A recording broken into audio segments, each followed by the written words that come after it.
All right, this is the Concord Municipal Affordable Housing Trust. It's Thursday, January 27th, 2022, and it is 1:33 p.m.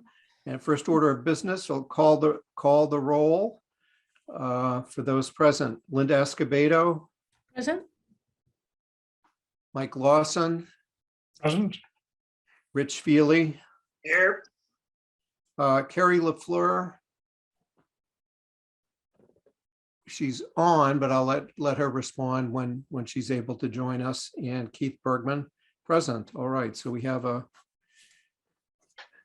quorum, and I call Carrie's name Linda because it's my understanding that the select board did vote to appoint her to this committee at the meeting on Thursday night. So that's great. That's correct. Yeah. Thank you. So welcome to Carrie. Also on the call, we have Linda Miller from the Planning Board, and we have Marcia Rasmussen from the town staff.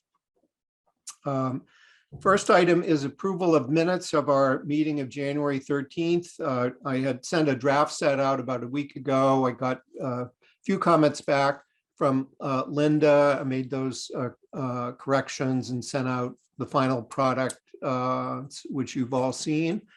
So I'm wondering if we have a motion to approve. Move to approve as amended. Second. Motion to approve as amended by Mike, seconded by Linda. Is there a discussion? All right, we'll do a roll call on that motion. Linda? Aye.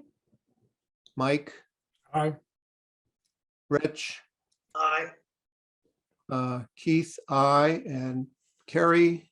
All right, we'll consider that an abstention. All right, so it passes 4-0. Thanks very much. Next item that I put on the agenda is our committee's 2021 annual town report. And I'll begin by saying it's already been submitted. The deadline was actually January 21st, which I had emblazoned in my brain because I turned 65 on that day this year. And I did submit it and circulate it around, but I also wanted it to have entered into the record of our meeting, since it's a sort of a summary of what we've been up to, and want to be able to point folks to that. I hadn't realized just how busy we'd been in the last few months, but I think we've got a lot of things accomplished with the trust document itself getting approved. The selectmen now have appointed a 5-member committee and transferred funds to the trust back on December 6th. We've approved $650,000 worth of new projects with the Assabet River Bluff land acquisition, and are busy still developing guidelines and trying to identify additional funding for the trust. So we've been busy and we'll stay that way. And I appreciate everyone's effort here, including some not on the call. Liz Rust and the CHDC really helped us get going, and I appreciate their assistance as well as everyone here. So thanks so much. Any comments or any points folks want to make about that? I thought it read very well. Great.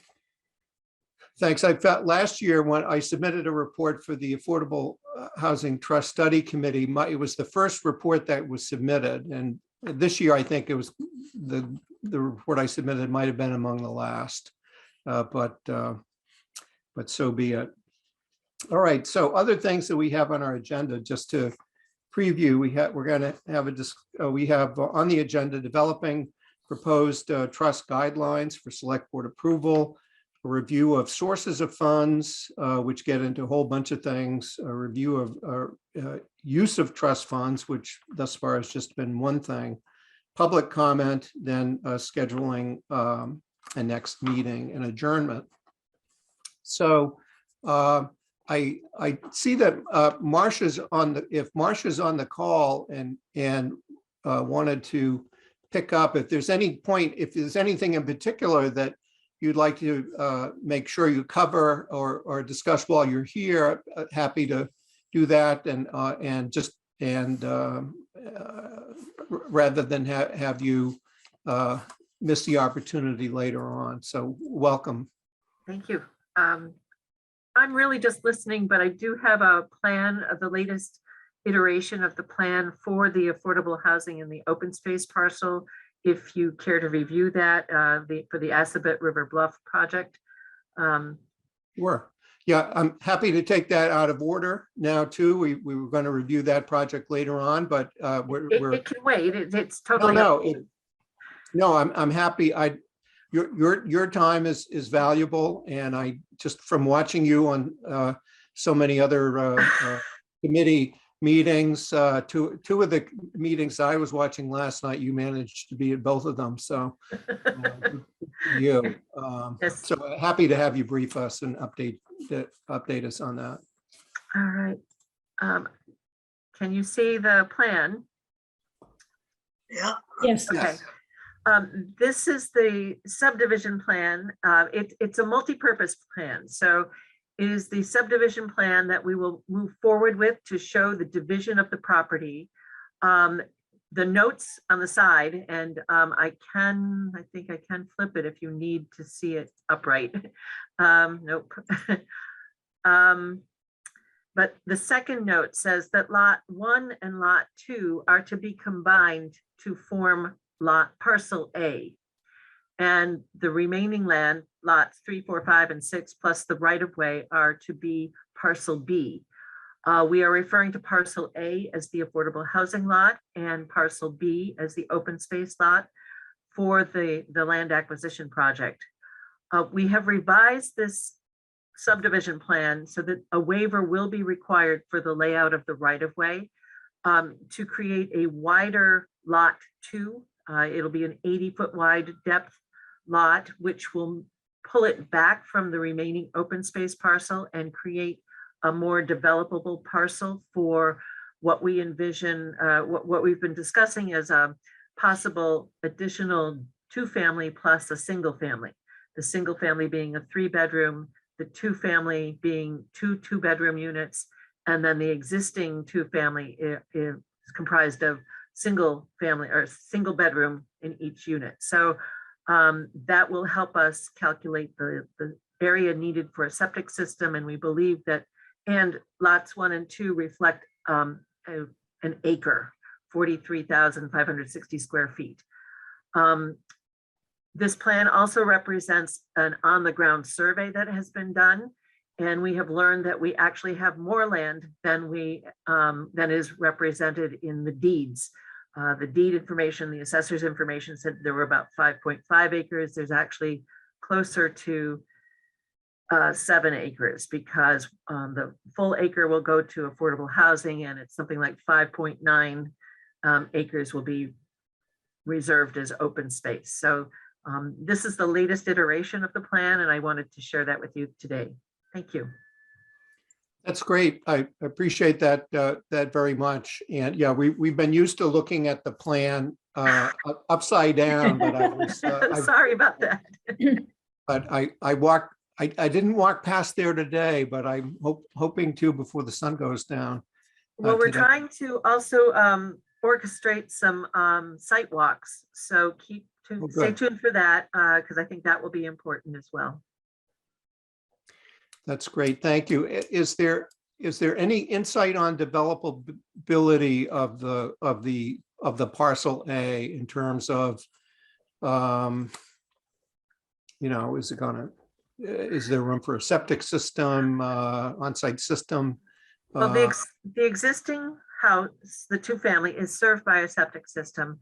And Rich Harrington, who prepared the preliminary plans for us, reviewed that system's design as well as the adjacent parcel septic system designs to learn that the soil conditions there are sandy soils. So very favorable for an on-site septic system. That's great. Thank you. Linda, I saw your hand up.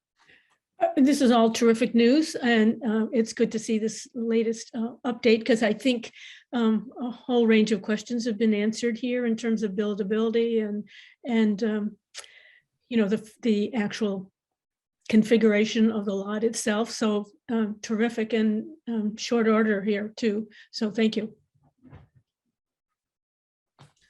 Other questions from the group? I know one question that or one answer that a question and answer that I saw going around was whether the purchase and sales agreement had been negotiated yet, and or the deposit paid. And I saw an answer through emails in the last couple of days that our check's being cut. We're contributing $50,000 towards the $140,000 refundable deposit, but it may not be needed for another week or so, which must mean that the terms of the P&S agreement are still being negotiated. But we're doing our part to have the money ready, and I know Carrie's been working on that. So thanks. Other questions about this? Because I have another question for Marcia while she's here. And anything else about Assabet River Bluff? Okay, one of the questions we're also on our agenda today is we're preparing for the select board's meeting on Monday night, where they're talking about the potential use of federal ARPA funds. And by vote of our committee, we've requested that the select board consider using some of those ARPA funds for affordable housing. And that letter went our letter went to the select board, and I didn't know if there were other housing groups that had raised this or anything that you might have seen, or I didn't even know if there was like staff level input that might be coming forward that might also be asking for affordable housing. I know at least two of our neighboring communities are nearby, Lexington and Arlington, that their select boards have already voted to include housing, affordable housing on some of their ARPA funds. And I was able to track down for the select board's packet some answers from MAPC and the state ANF about the eligibility of affordable housing for ARPA funds. But I didn't know if there was any other insight or input that you might have on that issue, Marcia. No, I don't have anything to add to that. I had some concerns about it. When we first received CARES Act funding, we did some initial outreach to find out if there was a need.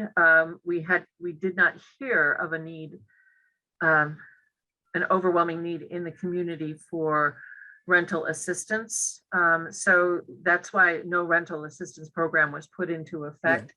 And I just want to be cautious about allocating affordable housing funds to make sure that we are meeting the program needs that they've identified. When I reviewed the documentation about local and municipal, the Treasury document that was prepared for like the final rules or the final regulations, they talk a bit about low and moderate income households being at 300% of the federal poverty guideline, which is $65,880 per year for a household of three. And that is quite low for Concord. So I just want to make sure that whatever we are using our money for, that it is using it within the scope of the program that has been identified. Yeah, and certainly, certainly I agree with that. I'd be happy to forward you the information that I was able to get from MAPC. They'll be posting it on their website at some point, but in general, there seems to be, the final rule has much more flexibility than the earlier rules did on, essentially low and moderate income is whatever you say it is. Right. Under the rules, and Concord appears to be in the unique category that, since under the final rule, every community is entitled to spend $10 million to replace lost revenue for any purpose. And since we're getting less than 10 as our total, arguably, the ANF pointed out that arguably Concord could spend its ARPA funds on any general government purpose. So, but we'll make that pitch on Monday night too, and we've shared those docs with the select board so that everyone's got the information that we've been able to find. So thanks so much, Very good. Marcia. Another time, another place, I'll talk to you about White Pond, but not here because I have to recuse myself. So, okay. Very good. Before Yes, we excuse Linda. Marcia, at Monday night at the select board meeting, and this is relevant to one of our agenda items that's upcoming here. The select board did not approve the steering committee charge for the new housing production plan. And well, that was a surprise for some of us. The rationale, I think, for the evening that prevailed was that there are already too many committees that the select board is dealing with, and have heard concerns about the ability to staff all those committees and et cetera. So that sent Marcia and Liz Russ back to the drawing board. And I was just wondering if you had anything else to say about that, Marcia, given I want to be sure to report this out as accurately as I can.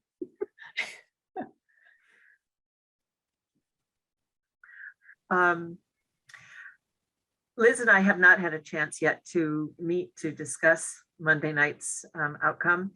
However, we are intending to sit down with our consultant, Jennifer Goldson, and brainstorm how we want to approach this housing production plan. I think it'll be a fairly robust project and program, and we'll probably begin by picking representatives from each of the housing groups to be our focus group. If we don't have a steering committee, I think having a focus group to help us think through the questions that we need to be asking, the information that we need to be gathering, so that we can present information to the community that will allow for a robust discussion about our affordable housing needs, our housing needs in general in the community, and where we see Concord going for the future. So it's a pivot. I'm think that's a good direction to head, and then we'll be doing significant outreach once we start planning for those public forums. Thank you. That's helpful. That's great. Thank you. Yeah, I appreciate getting that update as well. I missed watching the meeting, and it hasn't been posted on the video from Monday night select board meeting hadn't been posted yet. So I appreciate getting the update. I know when I was a town administrator, I remember having a working group, maybe more than one working group with reps from Housing Authority and Housing Trust and housing this and that and the other thing, working with the consultant on the updates. So we'll look forward to having our group work with you and the consultant on that, and it'll be fun, I'm sure. So I actually think that may be just as good as a steering committee, because it guarantees that the group that Marcia's talking about will all have both a stake and some knowledge in affordable housing. I mean, I would have hoped the select board would have gone to those entities anyway. But I think this is fine, and I think we can talk it through and talk through what roles we want to play, and and where we're trying to take the town in terms of housing supply. So I think it's I may be missing something here, but with some continuity and staffing, Marcia, you and Liz, I think it's fine. I think it's great. It was just a surprise, that's all. Okay. Very good. Thanks, Marcia. Thanks. For Okay, thank you. And hello, Carrie. We figured you were monitoring us from afar, but and that your schedule is probably the busiest in town. So appreciate you being here, and congratulations on being appointed to our committee now. Oh, thank you. So, Thank you. so you're in this with us. And great. And that was great getting that update from Marcia. I'm glad that she could stop by. So to just go back to our agenda, the next item was developing proposed guidelines for the trust. And first I'll say Rich is excused from having draft number 2 for this meeting because he was otherwise occupied. I'm delighted to see him here today and looking so, as I say, the sun is shining down on you, Rich, and you're looking extraordinarily healthy. So There might be 2 different ways to look at that, but anyhow, thank you, Keith. Yeah, I have been thinking about it, although I haven't been writing, and I was thinking the following, that there really need to be 3 sections, one of which would, and I see this particularly in the interaction with the finance committee, a target. What are we talking about in terms of how many units would we like to do, averaged over a longer period on an annual basis? What are the kinds of uses? And, what criteria should we use? Which, I mean, effectively to me is efficiency. I don't think we should be funding a $700,000, one family house. We gotta find another way to do that. And I gather the housing authority is already looking at it. But those ought to be the 3 main categories. But I thought I'd like to hear from everybody else. I will attempt to get something written this week. thanks, Rich. Comments or input that others want to raise? I'll just mention I did a bit of research just to follow up the discussion at our last meeting. We began to talk about what the household income limits are. What we, since low and moderate income isn't defined in our Affordable Housing Trust statute, and to try to figure out what it was. So I put together just some notes, even looking at some of the home rule petitions and other legislation that had, some of those had different income limits, which was surprising. Just that, of course, the Community Preservation Act funds are up to 100% of area-wide median income, AMI. It's important for us to know that 80% of AMI is the target for being able to count units on the subsidized housing inventory. They've got to meet 80% or less if they're ownership, and if it's rental, then 25% of the if 25% of the units in a rental development meet 80%, then all of the units count on the SHI.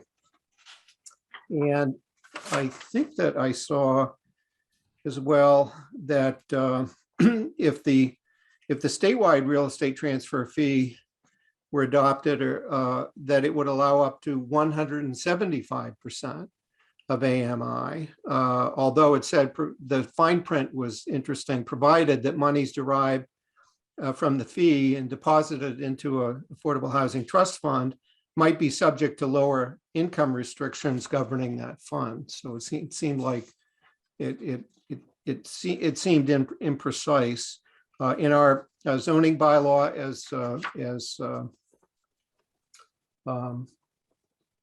Liz had pointed out to us last time, there are other numbers that are looked at as well. So having a definition section that talks about what the AMI eligibility numbers are, I think will be important, and we'll want to be looking at that.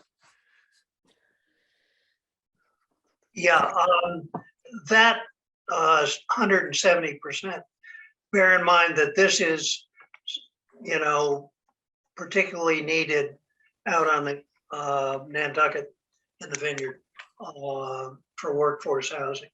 And so that, I think, was inserted to make it very clear that they could use this money to build stuff that nurses and policemen, and firemen and folks like that would be able to rent or buy.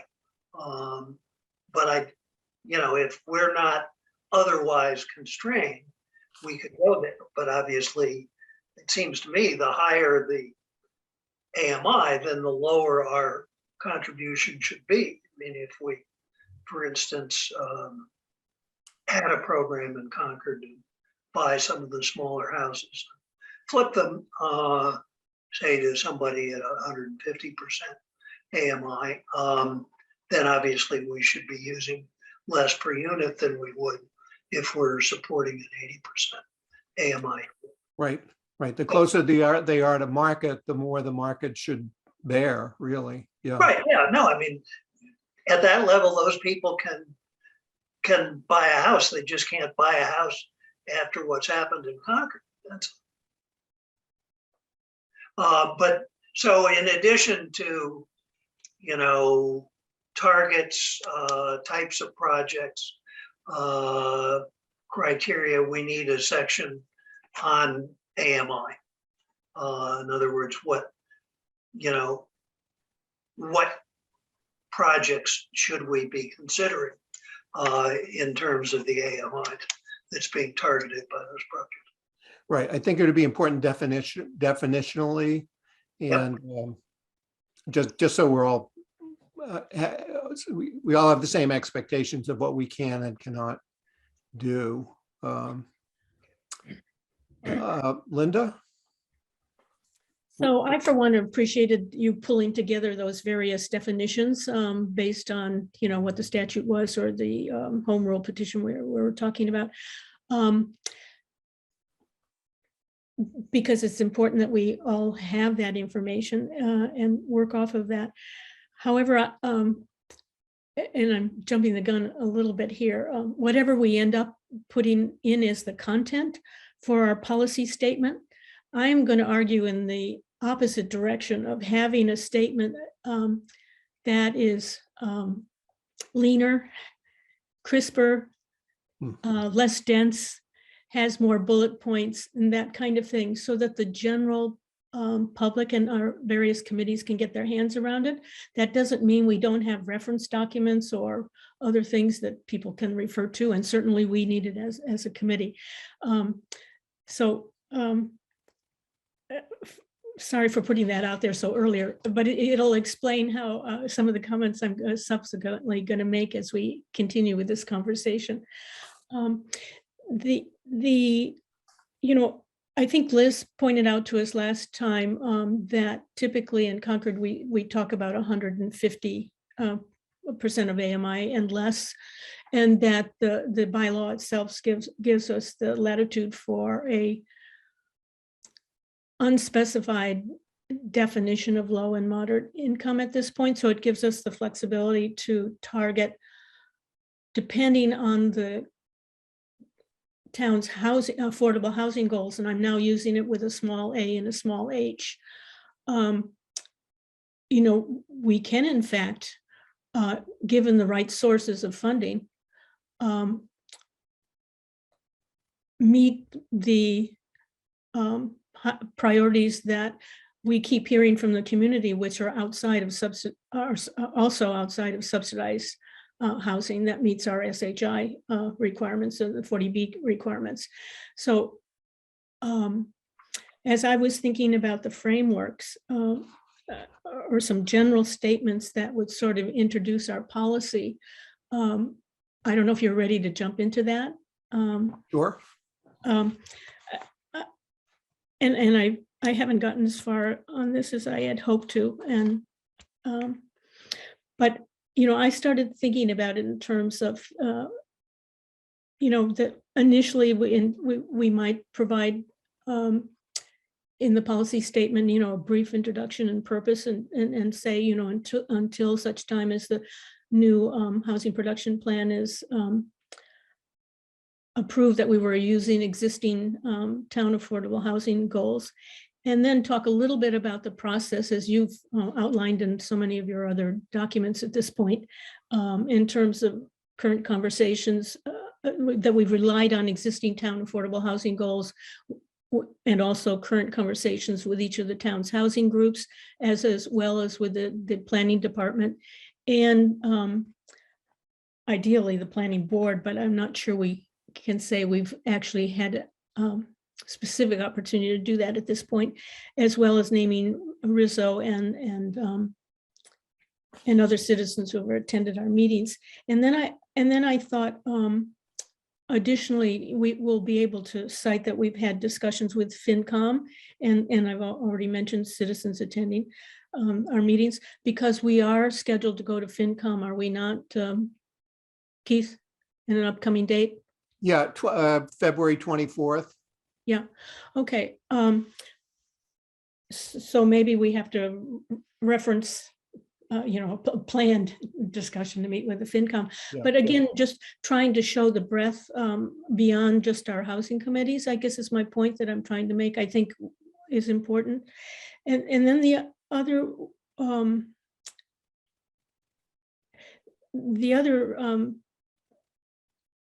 section that I started thinking about more specifically was listening to all of our conversations to date. How did I think about the frameworks? And this, I've just started on this, and I know my colleagues will be able to add quite a bit in this area. But I was thinking more in terms of that we would say we've identified general frameworks for evaluating affordable housing funding requests, prioritizing funding allocations that leverage the limited dollars available to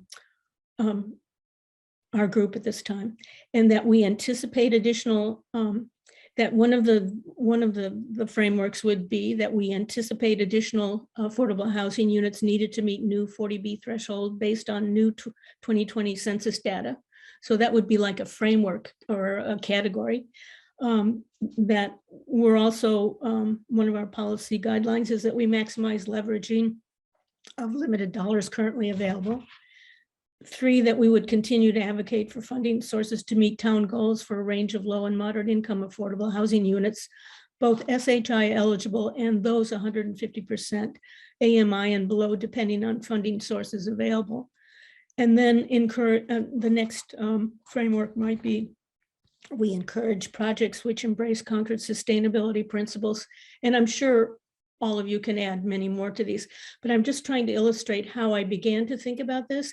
And some of it was spurred by citizen comments. So I think Linda Miller in particular said that we should be thinking about qualitative as well as quantitative. And then there were some other comments that spurred me to think about this, but whatever, and thank you for your patience as I go through this, but the way I entered this in terms of how I was thinking about it was, again, to give us the flexibility, given where we are at this point in our formation, and also in terms of the limited funding we currently have nailed down. But also, and I think Micah spoke to this quite well last time, that it's not necessarily negative to be operating opportunistically. I just like to avoid that word when I can, only because it has such negative connotations for so many people. In terms of, it looks as though we don't have a framework within which we're operating. So I'll stop there just to get the conversation going, but that's how I entered it, thinking about this. Thanks, Linda. It looks like you're referring to notes. So if Very cryptic notes. okay, well, if in whatever form, I know Rich will appreciate getting them. I'll do what I can to transcribe, but it may not be as quick, as promptly as I usually do. And I'd say that's probably the watchword for as we make comments today. We'll do the best we can to get notes and get them to Rich in that form. But I appreciate that very much, and all of those comments I think were on point. Mike, I see your hand up. I had, yes, thanks, because I had drafted my thoughts on this, and I'll send along to Rich as well. I'm pretty much on the same page Linda is. And I probably have even used the word opportunistic in putting stuff together, so I'll try not to use it in the future, but so I'll get that along to you, Rich. Don't worry about transcribing. If you can just scan it and send me a picture of your notes. I'll send it as an email attachment to you. Mike, I'm actually glad you used that word. It inspired me in terms of my immediate reaction to it, to think along the lines that I did. So thank you for that. You're welcome, and there'll be no charge. So it was in a way opportunistic for your thought process. Absolutely. Right. Time to move on. Right. Okay. Any other comments on this? I guess mindful that we've got we will want to bring a set to the select board.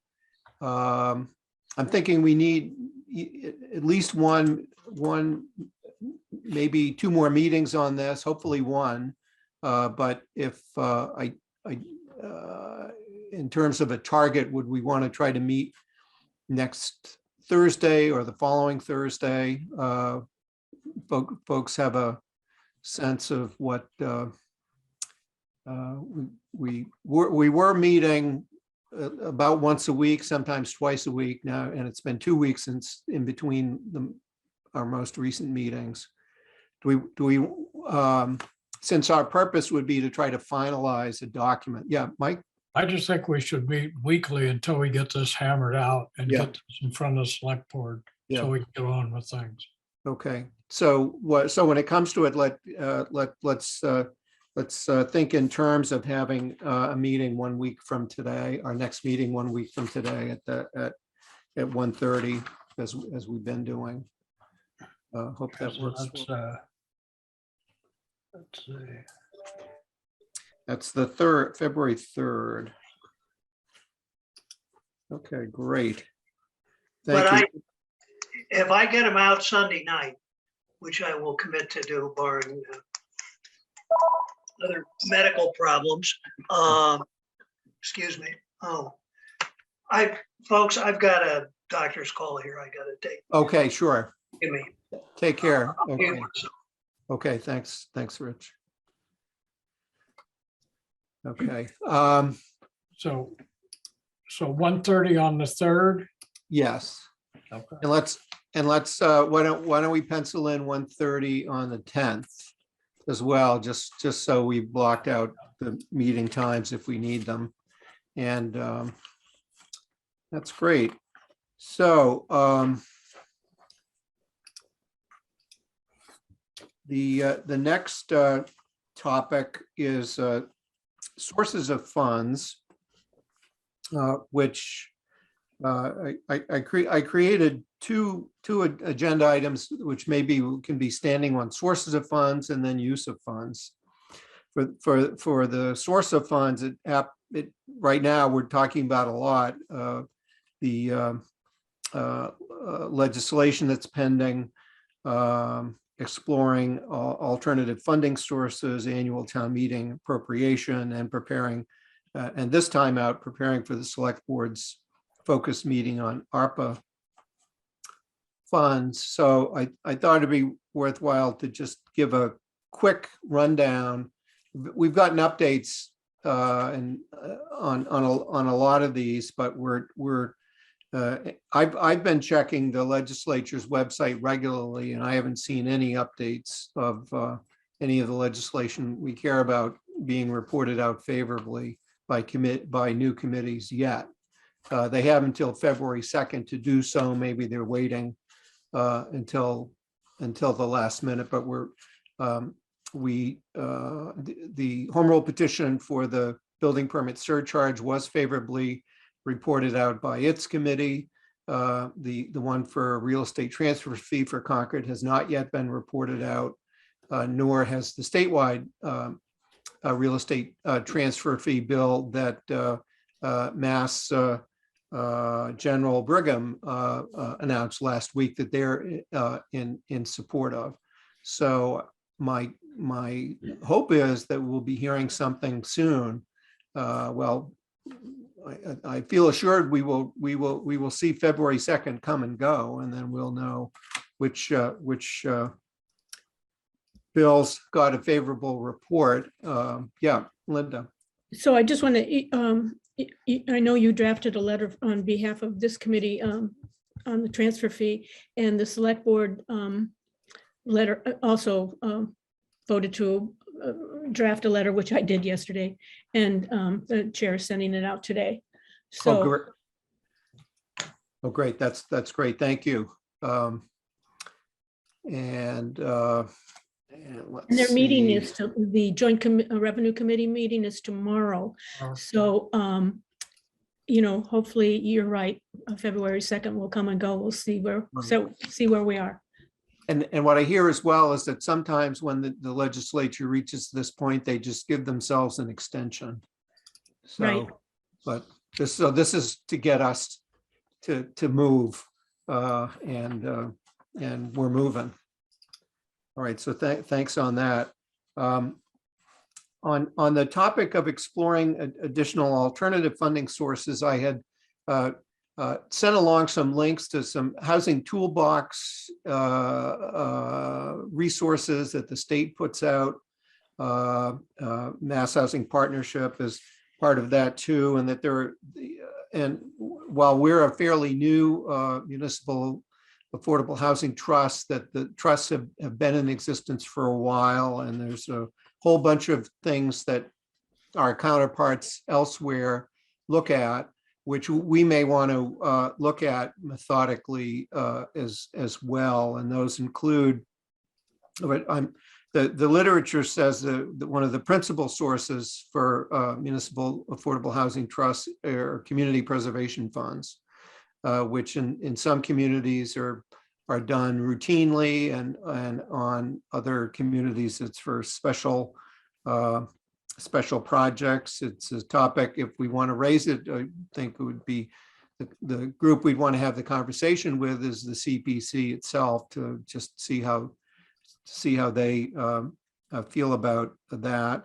Inclusionary zoning payments is another that actually is a conversation with the planning board, which we might want to have about are there amendments to the zoning bylaw which could create, the way inclusionary zoning works is that if there's a requirement that a number of affordable units be produced under a particular provision of the zoning bylaw, then there's often a waiver that where the planning board can allow a developer to say, in lieu of producing an affordable unit on site, you could put money into an affordable housing trust fund. And that might be something that we'd want to take a look at, whether there are further opportunities for those sorts of things. Municipalities General Fund is another source used elsewhere. Here it's spent, free cash. At one level, money is money, and that has been the almost the entire source of our funding thus far, except for a $25,000 private donation, which we're grateful for. And tax title sales is another potential thing. In some communities, there might be a program that indicates that if certain properties are sold for tax title purposes, then the recipient of those funds might be an affordable housing trust. That's something that some communities do. Cell tower lease payments, another sort of thing that's done elsewhere, and private donations, as I've mentioned. So that's just these are, none of those are new or original. They're all things that are in guidebooks given to municipal affordable housing trusts across the Commonwealth, and we might want to take a look at some of those, and would gladly look at any other things that Carrie might think that we ought to take a look at. One of my favorites that I raised last time briefly is borrowing for CPA funds. It's a way to get money up front, and the debt service that gets paid it's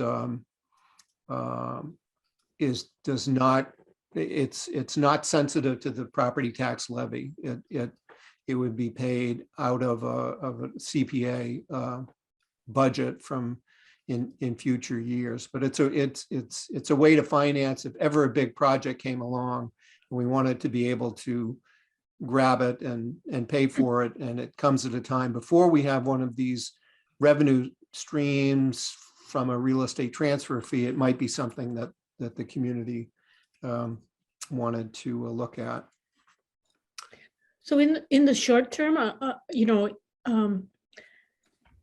as we walk up to town meeting, I think we have a real challenge here in terms of Carrie has already cautioned us about how tight free cash money is.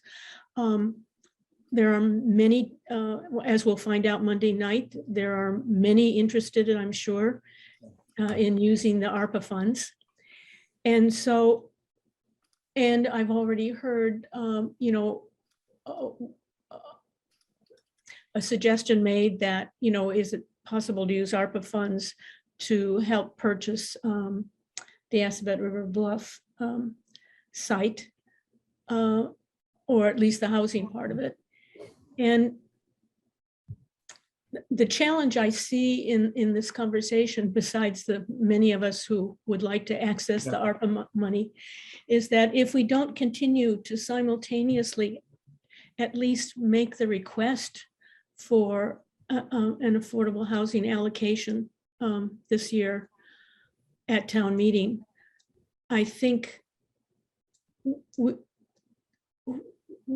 going to be in a difficult position. So I somehow we need more input into how to approach this and how best to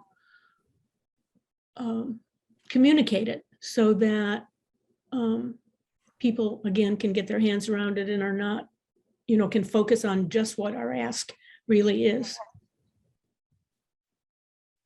So any comments or reaction to that? Carrie's got her hand up. Sort of related to this, Keith, you had mentioned the CPC funding, and are you suggesting that maybe we talk about increasing the surcharge, or what the appetite is to increase the surcharge, or just go to CPC to talk to them about the need to allocate more toward housing? Well, I wasn't so much thinking of the of having the percentage of the surcharge increased, although if that's something for all of the community preservation type uses that there was a general appetite for, then that might be something something to consider. For me, it was really even within the structure of the current, what is it, a 1.5% of the surcharge for CPA. Even within that your ability to leverage through borrowing, your ability to leverage much greater amount, at least, up front. I'd use the example that the year that when I was in Provincetown, the year that we adopted the Community Preservation Act, by the time that year was out, we had borrowed $3 million for affordable housing, even though and then paid off that amount through in debt service. And in Littleton, we routinely, like to do open space purchases, we'd borrow money for them through CPA and then pay off the debt service while we were trying to defray the costs with outside grants. So and if Concord hasn't done that before or tried it or considered it, maybe just the number crunching ought to be doing, well, what would that look like? If you needed for a particular capital project, you needed that. And it's true for open space as much as it is for affordable housing or historic or recreation. I mean, all 4 buckets in CPA would be eligible for that treatment. And if that made more money available, it certainly would make more money available in the short term. Because you'd be paying debt service, you'd be making your purchase of land or whatever, and then paying it off with debt service payments in the future. And if part of that strategy is, well, if we're going to do that, then maybe we ought to raise the surcharge rate. That'll be a policy decision which would have broader impact. So the number crunching part is really easy to do, to give you a sense of what the purchasing power is, but it really ties, it makes it difficult to have future opportunistic opportunities. Right. And so I'm just concerned that free cash is, we're still working on it. We still think it's in the $7.5 to $8.5 million range. There's a big push for a certain amount to go to middle school stabilization fund. And even with the contributions we're making this year, there's going to be a big push next year. Our budgets are tighter. We're not going to have the level of free cash that we had 3 or 4 or 5 years ago. And we have an opportunity to go after money that other groups don't.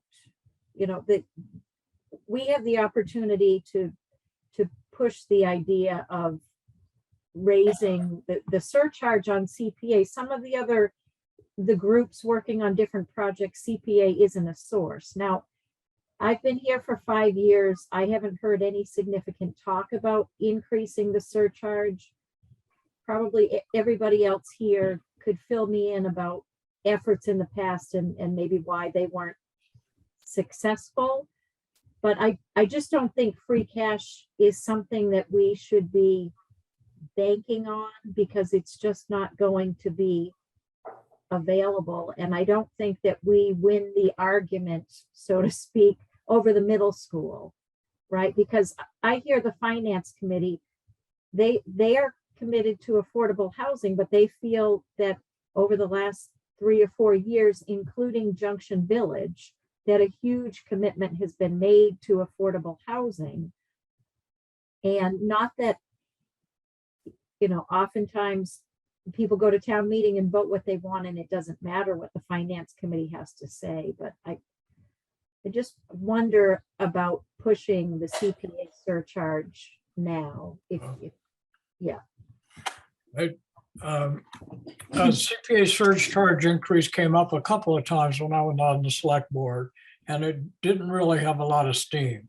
There wasn't a lot of support for it at all. And I fully agree with Carrie right now. In the minds of the townsfolk, this middle school is a big looming project. And, you know, we passed it, I mean, overwhelmingly at the special town meeting. There was no question about whether it was a close vote or anything, but the impact on taxes in town is substantial anywhere you cut it with reserve funds and with all the bond magic that Kerry will come up with. It's still going to be a big impact. I think we should try to dial back a little bit this year if we can. I hate to abandon requests for free cash because I think once you're off the screen, you know, getting back on the screen again might be a little tricky, but there was a huge commitment, $2 million for Junction Village. That was not insubstantial. We've gone 3 times in a row to town meeting for $500,000 allocations.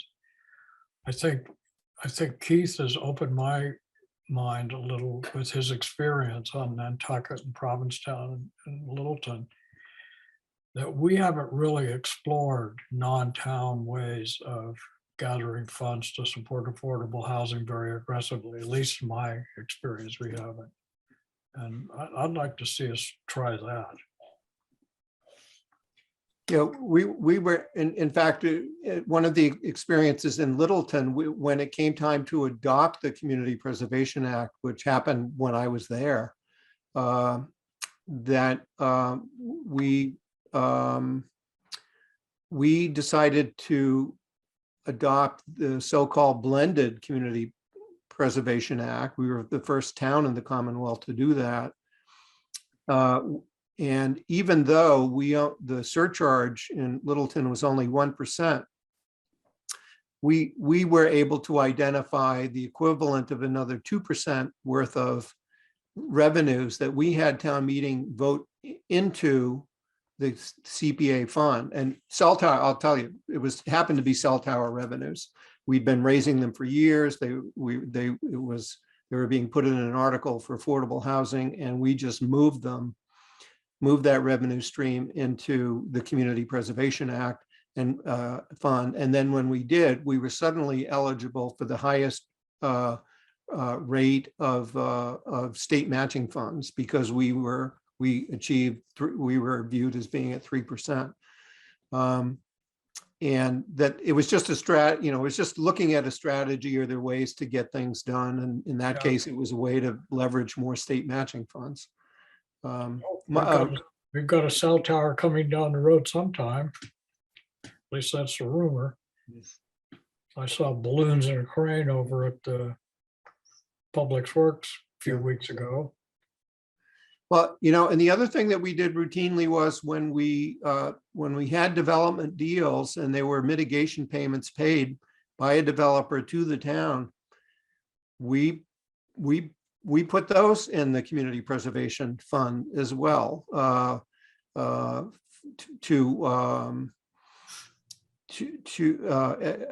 again, as a place where we could put them to a use that people understood.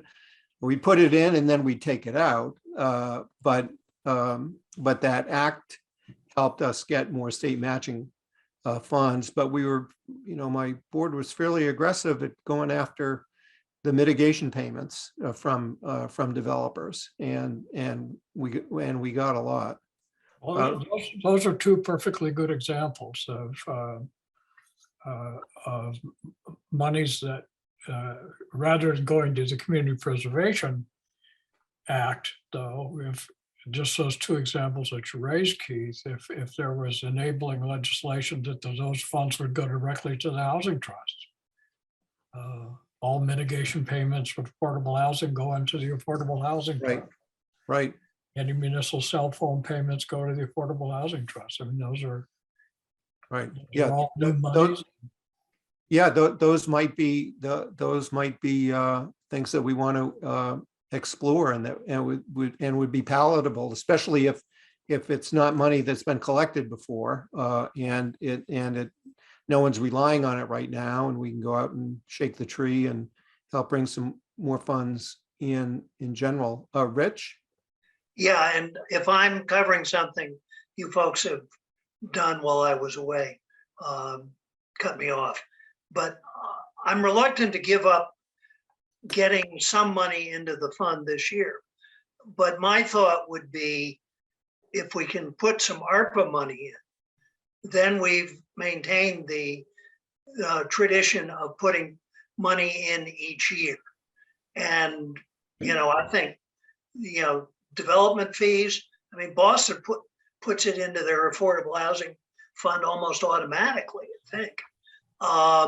And cell tower fees, I mean, if we're charging rent on town land for that, there's no reason I would think that we couldn't commit that. And then hopefully we get one or more of either our home rules or the statewide authorizing legislation. And then we've got a regular source of funds. But my preference would be to have some appropriation here, but I've sort of come to terms with the fact that this is going to be the year that it was hard to get free cash, but ARPA seems to me could solve that problem. And all the research Keith did says to me that, committing that, we're looking at three new houses right now and rehabbing the two at Upland Road or Aspet Bluff. So there's a project. So that's my thought. Yeah, Thanks, I tend to agree with you if there was a way to, and ARPA certainly could be the source, but I think it's important to show some commitment of money coming in. The other thing I thought of, Keith, as you were talking about some of the creative ways to find the money for affordable housing, the legislation at the end of 2019 allowed for, I think it was up to 35% or some percent. Anyway, the town could decide on the percentage, perhaps for meal and sales tax for meals and some other things for affordable housing. That was targeted in legislation that was passed at the very end, actually on December 31st, 2019. And so we haven't pursued that. And, Carrie may not like to hear that because that money's probably already going to general fund to support other things, but at least that statute exists. Yeah. Thanks, Linda. Yeah, I see suspect Carrie taking you're right. copious notes. Carrie's probably already banked that money, at least if I remember she was that way. Yeah, I mean, that money is just coming into the general fund. It's not earmarked for anything specifically. It helps us keep the property tax increase as low as possible. It's the place we've been hardest hit over the last 2 years because we're missing out on that. In the last couple of weeks, I've had a few conversations with business owners who are feeling like the town could maybe do a little bit more to support them. And I could see, not that there's legislation to earmark that for those particular needs, but I could see them trying to make a case that you're bringing in X dollars in rooms tax and meals tax. How about a little something more to support the business community? So That's a fair point. yeah. Well, that was the underlying principle associated with the building permit surcharge. It's these new buildings that drive up our affordable housing needs in terms of matching to 10%. And that was the underlying principle there. And that's the home rule petition that's actually been reported out favorably by legislative committee so far. So maybe, I think with that getting reported out of, I don't know if Marcia's still on the call, but as my recollection was that while we had passed the enabling legislation to create a building permit surcharge, the structure of it and the surcharge itself have not been determined. And so if this is getting reported out favorably, perhaps it's time for, and I think it would be Marcia, that would be Marcia's operation, I think is what we talked about doing that, if I recall correctly. Is that correct, Marcia? I think so. I haven't really done anything on this issue, but yes, that was the intention. So, and I don't honestly remember, but I think it's the case that once the planning part and land management department gets the surcharge structure laid out, I think it has to go back to town meeting for approval. So, So there's another, at least 2 years down the, without, so that means we can't start doing this until 2023, because clearly we're not going to be able to get this squared away for the 2020 town meeting. Right. But we should proceed, because you never know, there could be another special town meeting that pops up somewhere down the road, and we could get it on the agenda then. So Linda, I think that's probably something the select board has to deal with, though, and sort of requesting or whatever it, however it would approach it, that. yeah, let's start thinking about this. Yeah, if it, planning and land the minute management. it goes through. Yeah, if it does. Yeah. Now, just one question about the ARPA funds, and maybe for Carrie, that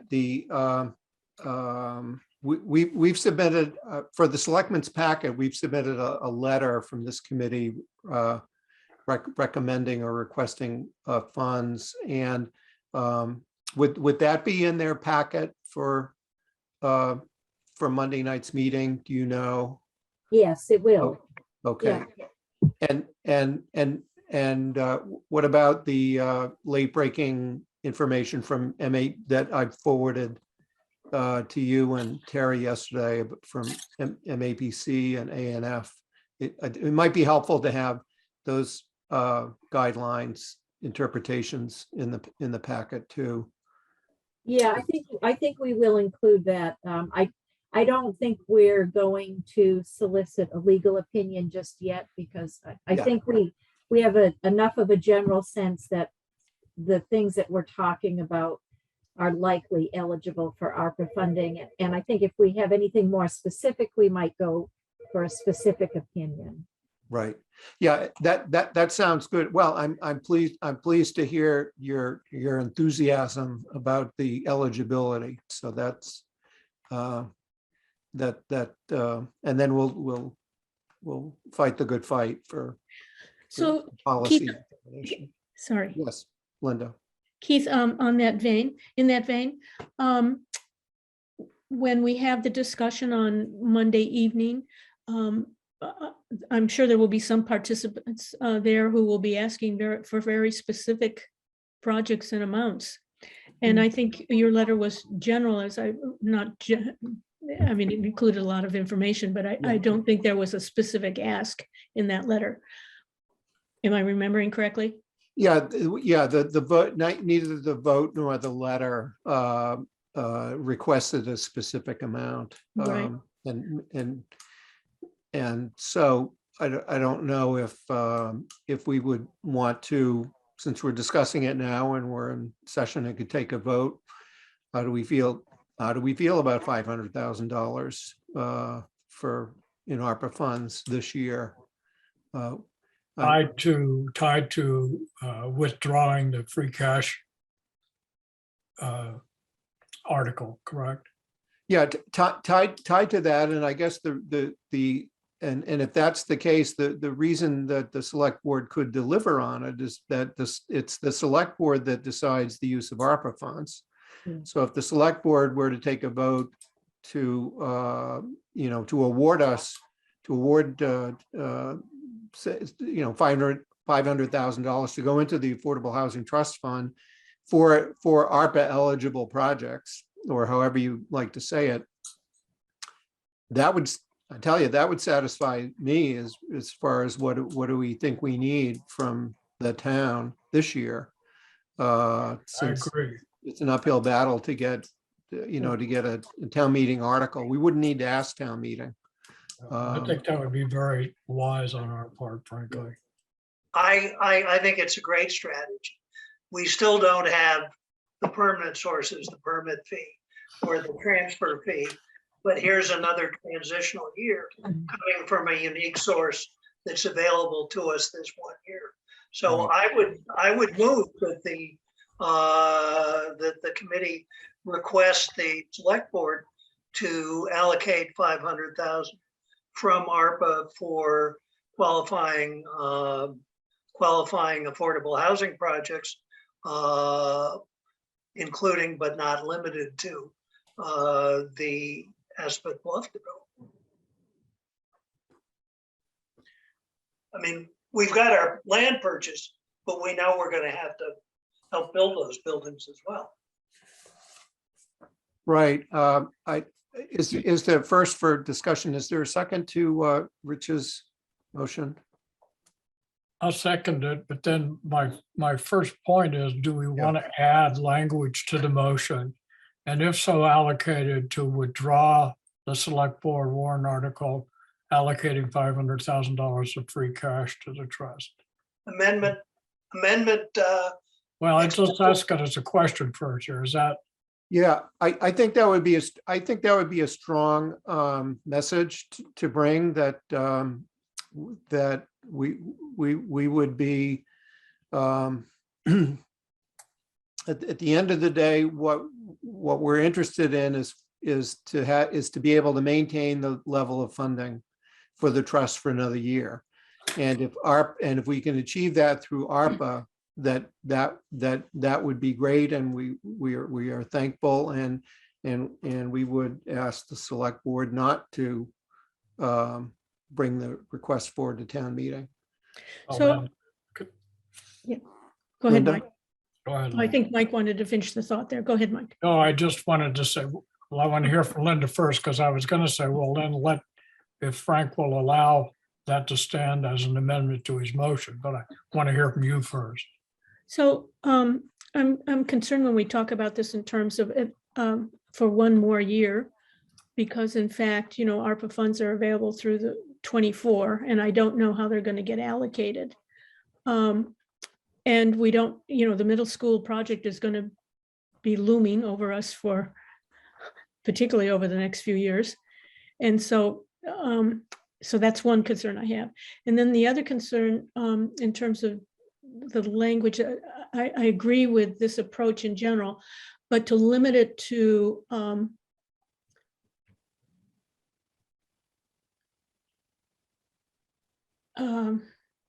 to include any kind of verbiage that refers to the Aspet Bluffs project, I think is problematic, because we already know there's some conversation on the table about land purchase possibly from ARPA for Aspet.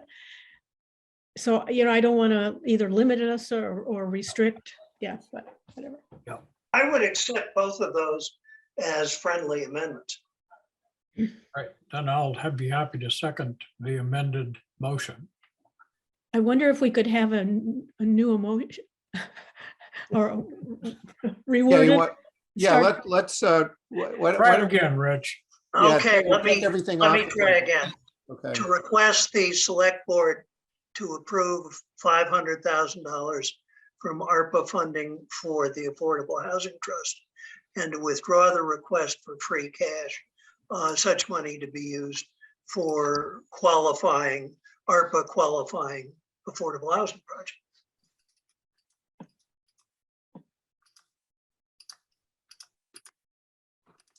Is that okay? Okay.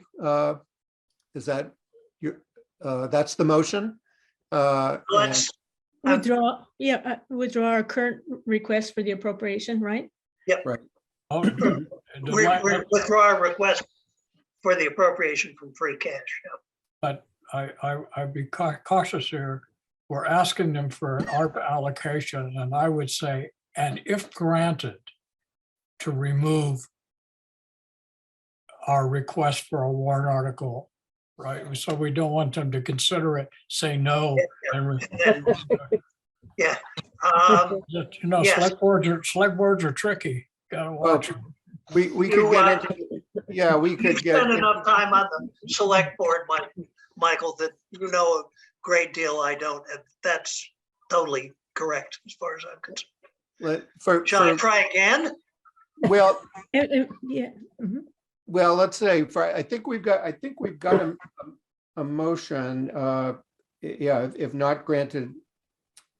I wanted to ask Carrie a question that might help with how this is framed. Is if we requested $500,000 in ARPA funds and say that we're, are getting it would be a condition that would need to be met in order for us to be okay with the town meeting article being withdrawn or the request not being come forward. So the question that comes to me is, well, that occurs to me, what cash do you have from ARPA, and is there a $500,000 balance that could actually get transferred from one account into our account so that we can observe that we've got it? Yes, If they so wanted to do that. we do have half of the $5.6 million in hand.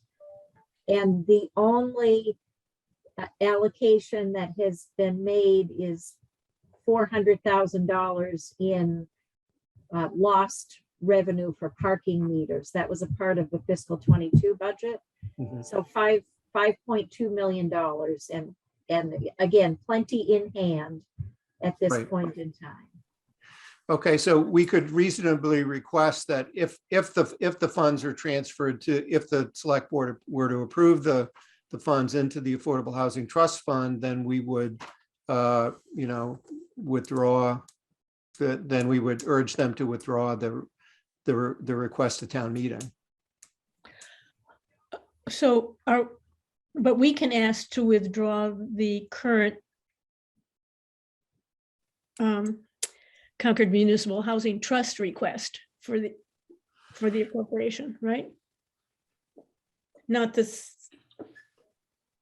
I'm making a distinction here between the select board and us on the. Yeah, we don't have our own article, That's though. their article.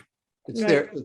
So our yeah. current request for the affordable housing Yeah, appropriation. we asked them to put an article in, and they did, and we did not. So that's why I'm thinking in terms of us withdrawing our request. We could withdraw our request that they put it in an article if the warrant closes. Now we're getting into the real weeds. The warrant closes on February 2nd.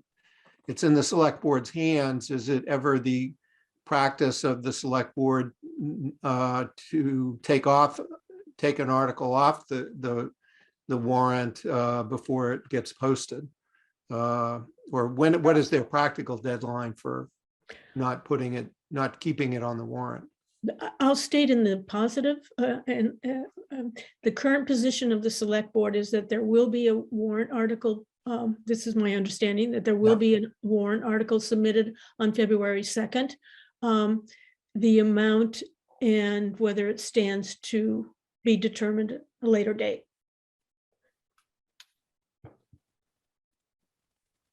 Carrie, is that your understanding? That's my understanding.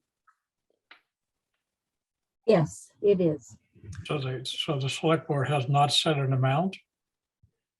I think we've set it for the 500 amount, but any change to that amount or whether or not that would stand remains, the select board has the opportunity to change that right up to town meeting. Yeah, of course they do, but are they talking about it? I think when we stated the intention to file the amendment, we also added the verbiage I just added publicly. Does that help, Mike? Yeah, it may come down to the fact that that the warrant contains an article for funds for the trust fund, doesn't specify how much or where it comes from, but that it has, but if it's not withdrawn, then then it's simply on the warrant. There's no motion that's made or the at town meeting, or it gets pulled or something. I guess what I'm just, and those are the mechanics that the select board can figure out. I think what we would just want to communicate is that as far as we're concerned, the request that we previously made for funding from town meeting, we would happily withdraw if we got, if they could transfer Correct. $500,000 from ARPA funds into the trust. And then let them decide what do they do if, you know, how do they implement that withdrawal? Do they not put an article in? Do they, you know, Simply just not not make a move it. motion or whatever? So, Yeah, well, it's very common for there to be lack of specificity about the funding source until you get actually to the motion. I think that's appropriate. yeah, I mean, if they, I for one would be delighted to actually know the cash was approved at some, you know, again, it comes down to when could they do it? They may just want to take information in on Monday night and not make policy decisions. But I think that the clear message that we'd want to say is if they, you know, at whatever appropriate point can see their way clear to transfer $500,000 from ARPA to the trust, then at that point, we would be pleased to that for them not to pursue any town meeting funding for us this year. Correct. So, and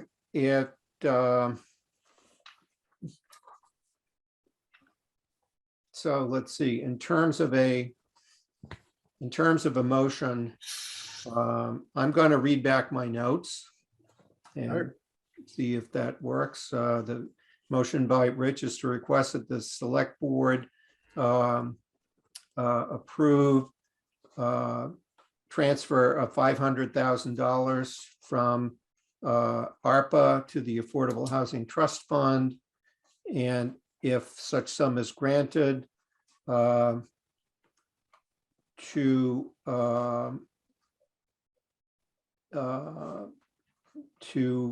request the withdrawal of the town meeting article for trust to fund the trust. And the language that Rich made and that I have to figure out how to put it in here was that the purposes for the funding would be for ARPA eligible affordable housing project. Yeah, that sounds fine. So are we at a sufficient comfort level with what we think the motion is now to take a vote on it? Yes. Okay, we have a motion by Rich, second by Mike. Is there further discussion on the motion? All right, then let's have a roll call. Linda, Aye. Mike, Aye. Rich, Aye. Kerry, I, and Keith, aye. All right, well, that is 5-0. The new 5-0. Very good. Thank you. Thank you all very much. This was a very, very helpful discussion for us to be able to have, and I'm glad we could take the time to do it. Keith, I have to sign off for a 3:00 meeting. Sorry, I know you're almost done, but We're almost done indeed, and we've already, and thank you, Carrie. We've already discussed the use of trust funds. We got our update on Assabet River Bluff. So that brings us to public comment. Do we have any public comment? Okay.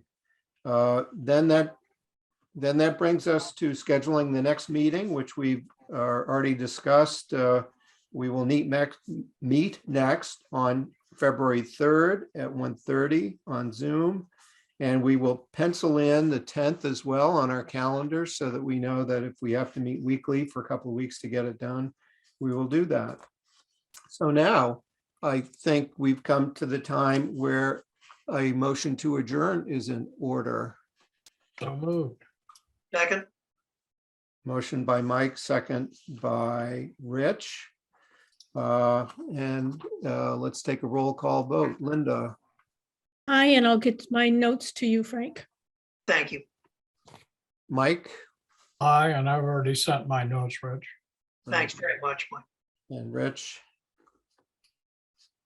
Aye. Oh, aye. Yes. Okay, Carrie I, and Keith, aye on the motion to adjourn, and we adjourn at 2:58 PM. Thanks all very much. Thank you. Bye, Once again, everyone. we got a lot of things accomplished.